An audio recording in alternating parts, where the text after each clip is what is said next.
పెళ్ళైనా పండగైనా వేడుక ఏదైనా పట్టుచీరల ప్రత్యేక వేదిక వారాహి సిల్క్స్. ఇరాన్పై మళ్లీ విరుచుకుపడ్డాయి అమెరికా, ఇజ్రాయెల్. ఇరాన్లోని కర్గ్ ఐలాండ్ టార్గెట్గా దాడులు కొనసాగిస్తున్నాయి. డెడ్ లైన్కి ముందే దాడులు చేశాయి యుఎస్, ఇజ్రాయెల్ దళాలు. కొన్ని గంటల్లోనే ఇరాన్పై అనేక బాంబులు వేసింది యుఎస్. అమెరికా దాడుల్లో ఐలాండ్ రైల్వే బ్రిడ్జి ధ్వంసమైంది. ఇక రైల్వే సర్వీసులు నిలిచిపోవడం జరిగింది. ఇరాన్ ఎనర్జీ హబ్పై అమెరికా, ఇజ్రాయెల్ దాడులు చేశాయి. ఇప్పటికే ఇరాన్ పౌరుల్ని హెచ్చరించింది ఇజ్రాయెల్. రైల్వే ప్రయాణాలు మానుకోవాలంటూ కూడా ఇజ్రాయెల్ చెప్పడం జరిగింది. ఇరాన్ పౌరులు వార్నింగ్ ఇచ్చింది మేరకు. అయితే రైల్వే బ్రిడ్జి ప్రమాదంలో 2 ఇరానియన్లు మృతి చెందారు. కర్గ్ ద్వీపంపై దాడి జరిగినట్లు ఇరాన్ వెల్లడించింది. ఇక కర్గ్ ద్వీపం కనుక చూస్తే కనుక ఇరాన్కి అత్యంత ఇరాన్లో అక్కడ పవర్ ప్లాంట్స్ కానీ ఇవన్నీ కూడా ఒక ఆర్థికంగా కూడా కర్గ్ ద్వీపం మీద డిపెండ్ అయి ఉంటుంది ఇరాన్. అలాంటి కర్గ్ మీద అయితే టార్గెట్గా చేసుకొని దాడులు చేసింది. గతంలోనే కర్గ్ ద్వీపాన్ని టార్గెట్గా చేసుకుంటామంటూ ట్రంప్ చెప్పారు.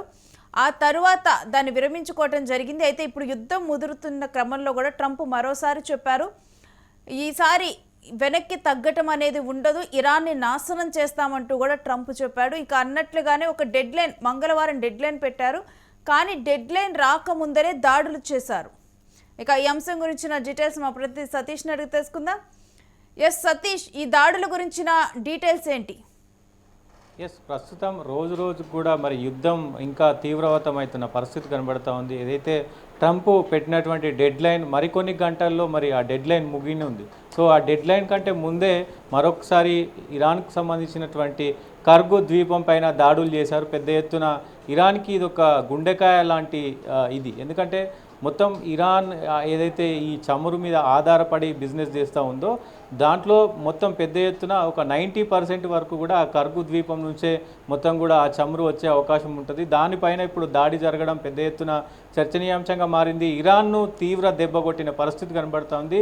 ఇజ్రాయెల్, అమెరికా ఈ సంయుక్తంగా చేసినటువంటి ఈ యుద్ధం ఏదైతే ఉందో అది పెద్ద ఎత్తున ఈ రోజుకి మరి పతాక స్థాయికి చేరింది అని కూడా చెప్పుకోవచ్చు. ఇప్పుడు ప్రపంచ దేశాలకి కొంత ఇది కొరత అని చెప్పుకోవచ్చు. ఎందుకంటే ఇక్కడ నుంచి కనుక దాదాపు మరి ఏదైతే ఈ హార్ముజ్ జలసంధి నుంచి వచ్చేటువంటి ఈ చమురు అంతా కూడా బంద్ అయిపోయే అవకాశాలు ఉంటాయి. ఇప్పటికే ఇరాన్ చాలా కఠినమైనటువంటి చర్యలు తీసుకుంటా ఉంది.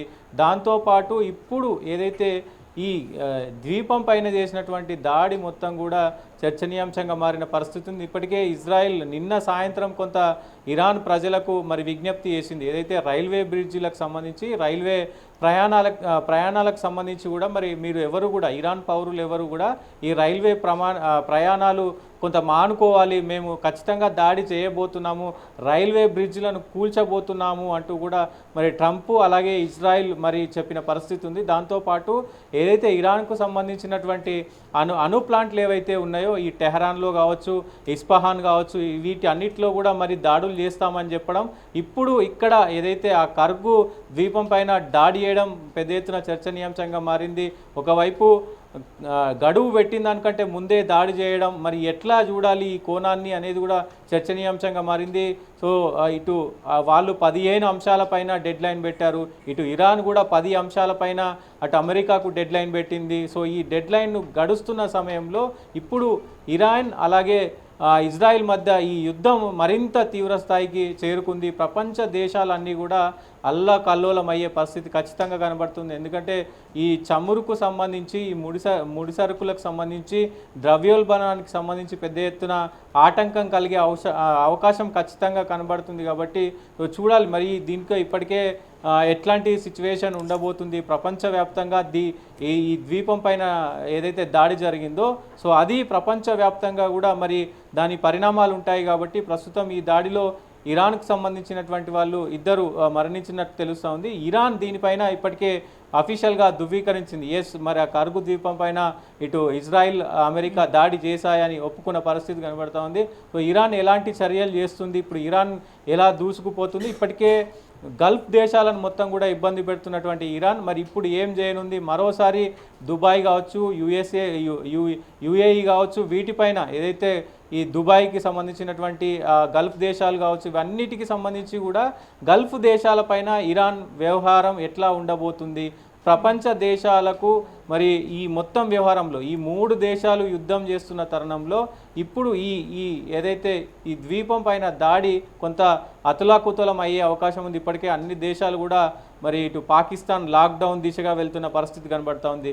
శ్రీలంకలో దాదాపు పెట్రోల్ 700కు చేరిన పరిస్థితి కనబడతా ఉంది. ఇట్లా అన్ని దేశాల పరిస్థితి కూడా ఇంచుమించు అలాగే ఉంది. ఇప్పుడిప్పుడే కొన్ని నౌకలు మరి హార్మూజ్ జలసంధి నుంచి ఇప్పుడిప్పుడే బయటికి వస్తున్న పరిస్థితుల్లో ఇప్పుడు ఈ ద్వీపం పైన ఈ దాడి జరగడం పెద్ద ఎత్తున మరి ప్రపంచవ్యాప్తంగా కూడా మరి అల్లకొల్లలమయ్యే పరిస్థితి కనబడుతోంది. చూడాలి అంటే ఈ దాడికి సంబంధించి అటు ఇరాన్కు సంబంధించి వ్యవహారం ఎట్లా ఉంటుంది, ఐఆర్జీసీ దీన్ని ఎట్లా తిప్పికొట్టే ప్రయత్నం చేస్తుంది, ఇరాన్కు సంబంధించినటువంటి రివల్యూషన్ గార్డ్ ఏదైతే ఉందో మరి ఐఆర్జీసీ దీన్ని ఎట్లా తిప్పికొడుతుంది, అసలు ఇరాన్ వ్యూహాలు ఏంటి, మరి ట్రంప్ మళ్ళీ ఎలాంటి ప్రకటన చేయబోతున్నారు, ట్రంప్ నిర్ణయాలు ఏంటి అనేది కూడా చూడాల్సిన అవసరం ఉంటుంది. రైట్, స్టే విత్ సత్య, మీ దగ్గర నుంచి మరిన్ని డీటెయిల్స్ తీసుకుంటాం. ఇక ఇప్పుడు ప్రపంచం మొత్తం కూడా ఆసక్తిగా ఎదురు చూస్తుంది. ఒకవైపు ఇరాన్ని పూర్తిగా నాశనం చేస్తామంటూ కూడా ట్రంప్ చెప్తూ ఉన్నారు. మరొక వైపు ఏమో కొత్తగా నియమితమైనటువంటి సుప్రీం లీడర్ కూడా ఇప్పుడు తాను కూడా అంటే అసలు కోమాలోకి వెళ్ళిపోయారని వార్తలు బయటకు వస్తున్నాయి ఒక అంతర్జాతీయ మీడియాలో. మరొక వైపు చూసుకుంటే అక్కడ ఉన్నటువంటి ఇరాన్లో ఉన్నటువంటి ప్రతి పౌరుడు కూడా త్యాగానికి కూడా సిద్ధంగా ఉన్నారని ఇరాన్ అధ్యక్షుడు చెప్తూ ఉన్నాడు.